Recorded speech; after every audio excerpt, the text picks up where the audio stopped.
बिस्मिल्लाहिर्रहमानिर्रहीम। अस्सलामु अलैकुम तमाम देखने वाले और सुनने वालों को। उम्मीद करता हूँ नाजरीन आप सब खैरियत से होंगे। नाजरीन आज की हमारी इस वीडियो का मौजू ये है कि क्या जिन्नात भी इमाम अलैहिस्सलाम के मुती और ताबे होते हैं जैसे कुल मखलूक इमाम की ताबेदार होती है। चूँकि इमाम अल्लाह की तरफ से मखलूक पर हुज्जत खुदा होती है और मुंतखब करदा होती है, इसलिए कुल कायनात की मखलूक के इमाम की मुती होते हैं। नाज़रीन हम इस वीडियो में जानेंगे कि क्या जिन्नात भी इमाम के ताबे और मुती होते हैं जैसे कि इमाम अलैहिस्सलाम के असहाब होते थे, वो इमाम के हर हुक्म के ताबे होते थे। तो हम इस वीडियो में जानेंगे कि क्या जिन्नात भी वैसे ही इमाम के ताबे और मुती होते हैं। तो बात को जानने के लिए आखिर तक हमारे साथ जुड़े रहिएगा इस वीडियो में। नाज़रीन यहाँ पर मैं एक छोटा सा वाक़या बयान करना चाहूँगा। मदीनतुल मुआजिज़ किताब का नाम है। मुफज्जल बिन उमर का बयान है कि खुरासान के कुछ मोमिनीन ने इमाम जाफ़र सादिक अलैहिस्सलातु वस्सलाम के दो असहाब के हाथ आपके पास कुछ रकम रवाना की, और जब आपके दोनों असहाब शहर रे से गुजर रहे थे तो एक और मोमिन ने उन्हें एक थैली पेश की जिसमें 1000 दिरहम मौजूद थे इमाम अलैहिस्सलाम के लिए नजराने के तौर पर। उस शख्स ने कहा कि मेरी तरफ से जाकर मेरे इमाम अलैहिस्सलाम की खिदमत में ये नजराना पेश करना। चनाचा उन्होंने वो थैली भी ले ली और अपने सामान में शामिल कर ली। उन्होंने अपना सफ़र शुरू किया और अपने सफ़र में एक मामूल बनाया कि रोज़ाना अपने सामान को खोल कर देखते थे कि कहीं सामान में कोई कमी तो नहीं।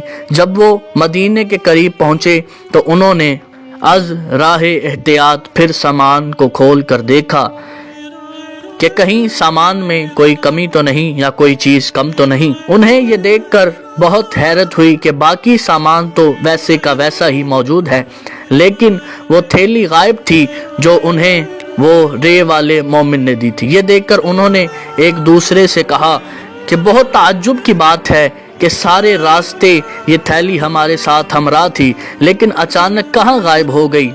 एक ने बोलकर कहा, अब हम अपने आका व मौला इमाम जाफ़र सादिक अलैहिस्सलाम को क्या जवाब देंगे। उनमें से एक ने कहा कि हमसे कोई गफलत तो नहीं हुई, हमारे मौला इमाम जाफ़र सादिक अलैहिस्सलाम तो बड़े मेहरबान हैं, वो हमारे दिलों के राज से वाकिफ़ हैं। मौला हमें माफ़ कर देंगे और हमारी बात को मान लेंगे। अलगर्ज जब वो दोनों मदीने पहुँचे और उन्होंने कुल रकम हज़रत इमाम जाफ़र सादिक अलैहिस्सलातु वस्सलाम की खिदमत में पेश की तो आप अलैहिस्सलाम ने फरमाया कि वो रे वाले शख्स की थैली कहाँ है। इस पर उन्होंने कहा कि मौला हमें माफ़ कीजिएगा, वो थैली तो हमारे साथ पूरे रास्ते में हम सफ़र थी, लेकिन अचानक मदीने के करीब आकर जब हमने अपने सामान को देखा तो मौला वो थैली उस सामान में से गायब थी। मौला खुदा जानता है कि हमने कोई रहज़नी नहीं की और आप भी इस बात से बाखूबी वाकिफ़ हैं। इस पर इमाम जाफ़र सादिक अलैहिस्सलाम ने फरमाया कि अगर तुम उस थैली को देख लो तो क्या तुम उसे पहचान लोगे। उन्होंने कहा, जी हाँ मौला, हम उसे ज़रूर पहचान लेंगे। इस पर इमाम जाफ़र सादिक अलैहिस्सलाम ने अपनी कनीज़ को आवाज़ देकर बुलाया और फरमाया कि फ़ला रंग की थैली ले आओ। वो कनीज़ गई और वो थैली लेकर आई।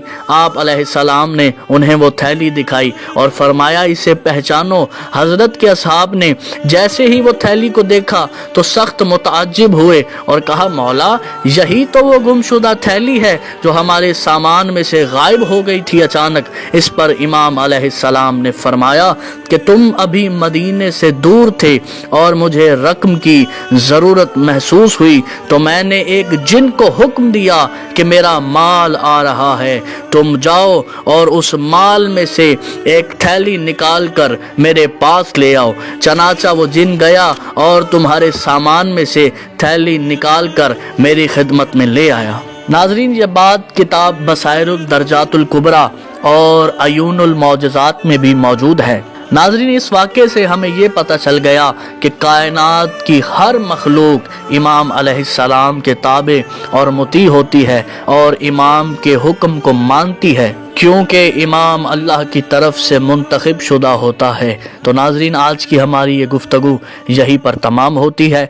मैं आप सबसे गुजारिश करूँगा कि हमारी वीडियो को लाइक शेयर ज़रूर कीजिएगा और चैनल को ज़रूर सब्सक्राइब